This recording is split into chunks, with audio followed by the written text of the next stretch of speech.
This is i-nastava. Hello dear students and welcome back. This is the second part of the lesson on moon landing. I hope you liked the first part. My name is Anita and I will be your teacher for the day. Let's get started. In this lesson you'll use suitable idioms in context and you'll analyze the process of a research task. For this lesson, you'll need just regular stuff, your notebook or a piece of paper, a pen or a pencil, and your smartphone or laptop, personal computer connected to the internet. So here is the first simple task for you. Please divide a page in your notebook into 3 columns. These 3 columns make a KWL chart. This is the chart that we will use throughout the lesson. And by the end of the lesson, you will have a useful tool to revise all that was mentioned in the lesson.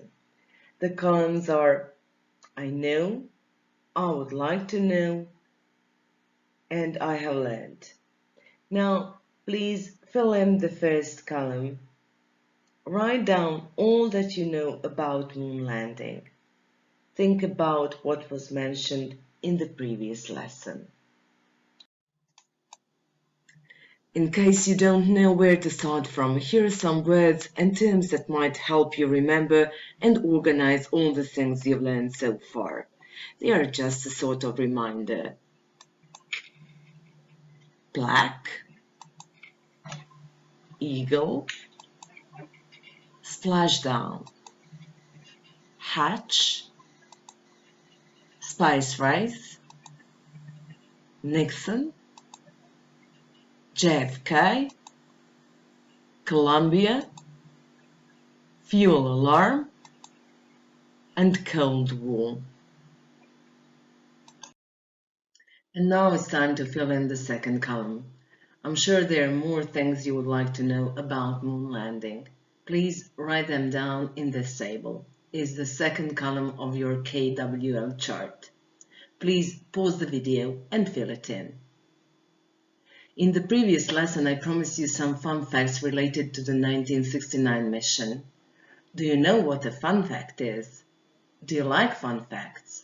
I adore them. Fun facts are entertaining or interesting pieces of information and most often are introduced with the words, "Did you know?" Did you know that during the mission Armstrong's average heart rate was incredibly low 71 beats per minute?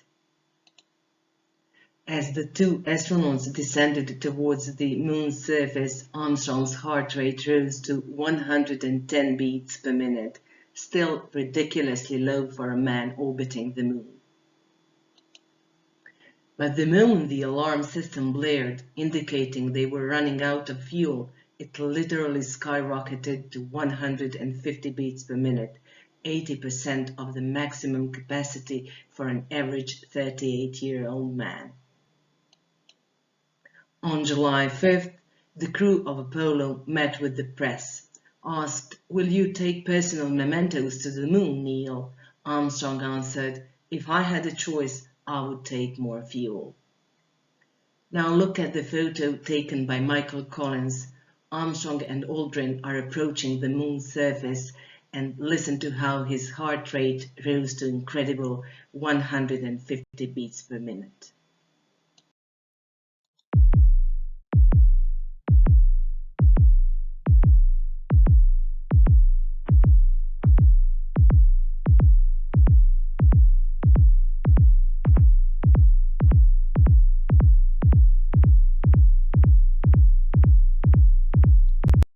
When it comes to beat, the moon and space have long been a source of inspiration for many artists too, musicians and songwriters. Have you ever heard of these amazing artists and their famous pieces of work all inspired by this miraculous celestial body? Can you match the artists and the titles? Give it a try. Pink Floyd, R.E.M., Frank Sinatra, Michael Jackson, Audrey Hepburn, David Bowie, and The Moonwalk, Space Oddity, The Dark Side of the Moon, Moon River, Man on the Moon, and Fly Me to the Moon. Here is the answer key. Pink Floyd, The Dark Side of the Moon.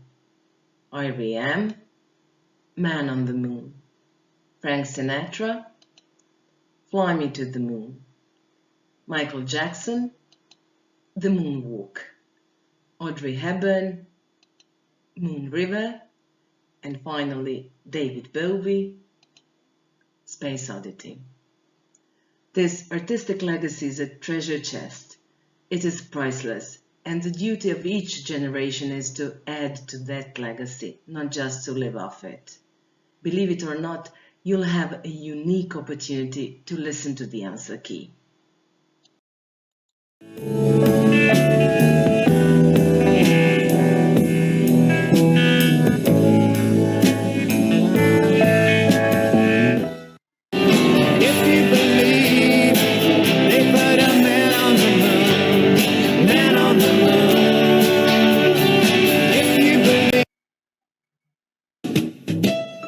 Fly me to the moon, let me play among the stars.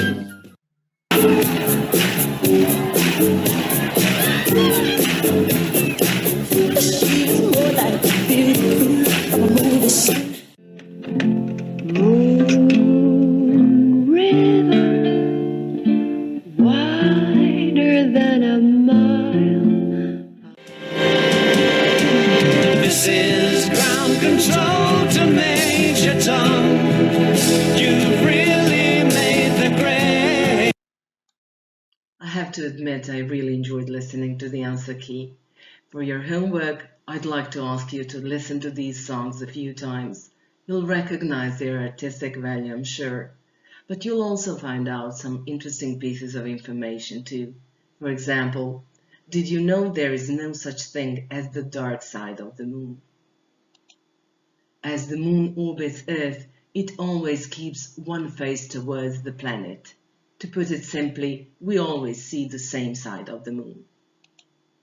The permanently hidden part is properly called the far side, not the dark side. And one of the craters on the dark side of the moon is named after Nikola Tesla. The more I dug into the topic, the more I got to think about Michael Collins. How did he feel orbiting the moon all alone? I thought he must have felt very lonely. I'm surprised no one has ever thought of the idiom to be as lonely as Michael Collins. Perhaps it's because Collins said he wasn't lonely at all and no one in mission control was yakking at him and telling him what to do. While waiting for Armstrong and Aldrin, Collins was alone in the command module and he orbited the moon 14 times. Each orbit, he would spend 47 minutes on the dark side of the moon. During that time, he was unable to communicate with any human being. Just minutes before Armstrong and Aldrin took their first steps on the lunar surface, Collins reached the far side of the moon. But he couldn't see what more than 600 million people were watching worldwide. Getting back up to that first step. That isn't collapsed too far, but it's adequate to get back up. Roger, we copy. It's a pretty good little jump.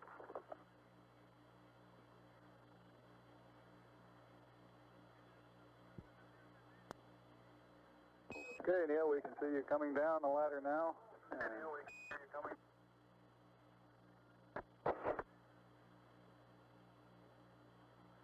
Okay, I just checked.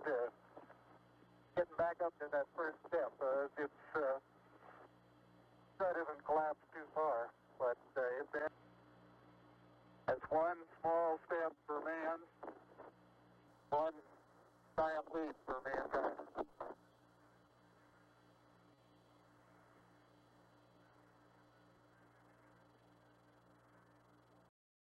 As you can see, it's not just the art world that has always been fascinated by the moon. We often mention it in our everyday language. The moon has inspired many idioms. And there is no better way of sounding like a native speaker than knowing how to use an idiom. Now, after you do this task, you will probably blow everybody away with your newly acquired knowledge of moon idioms. There are 6 of them, and you have to use them in context. Read the sentences or mini dialogues on the next slide and fill in the gaps with the appropriate moon idiom. Love someone to the moon and back, the moon on a stick, be over the moon, once in a blue moon, bark at the moon, and the moon is made of green cheese. You can pause the video now and copy the sentences into your notebooks. Here are the sentences and the answers. Now that she's married, I get to see her once in a blue moon.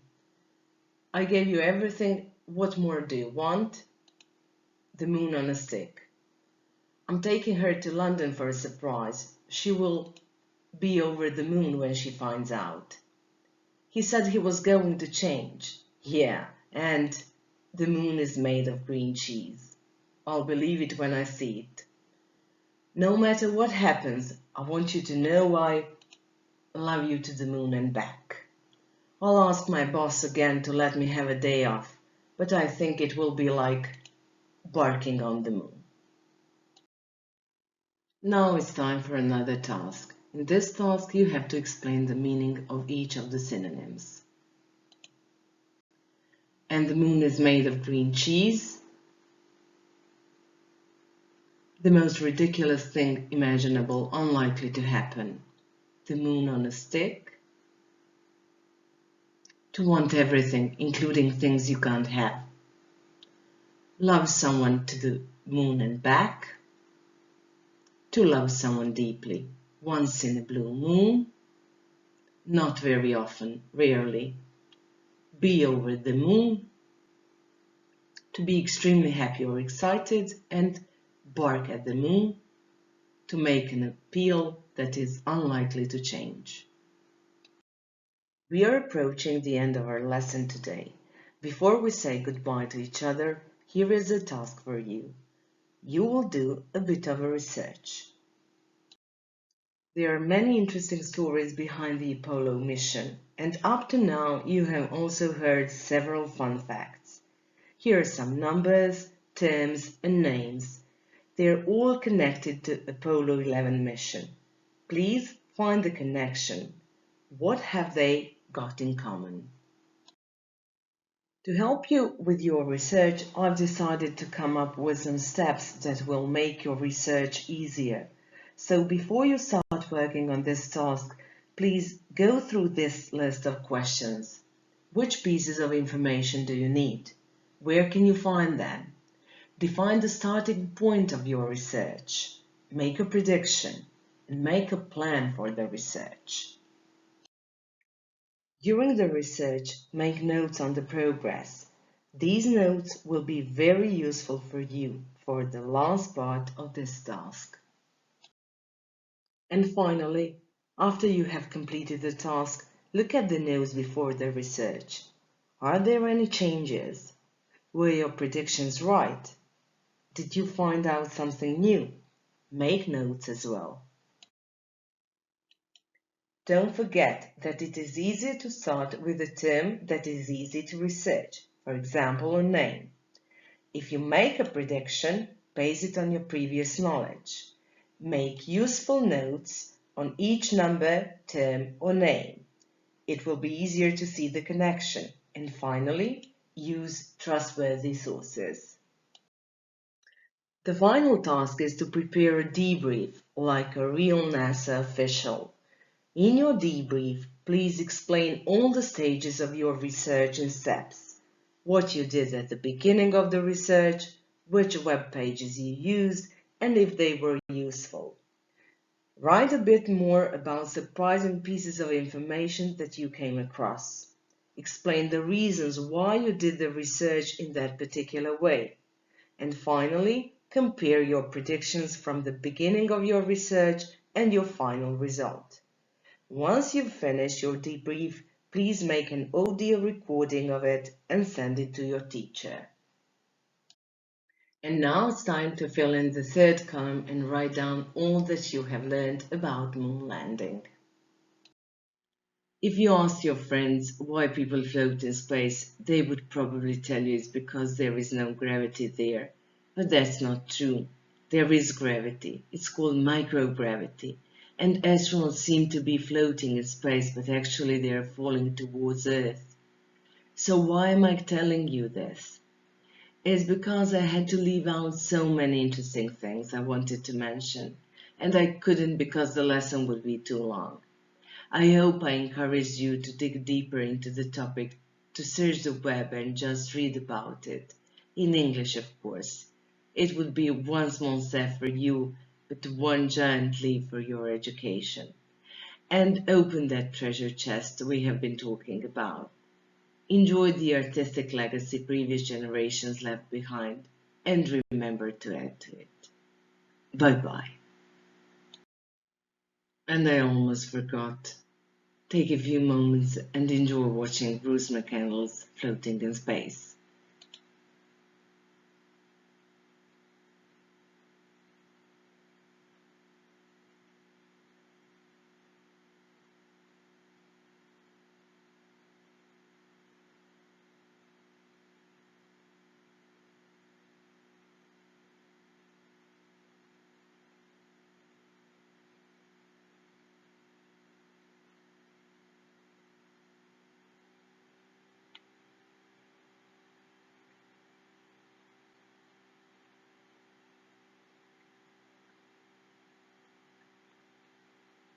Amazing.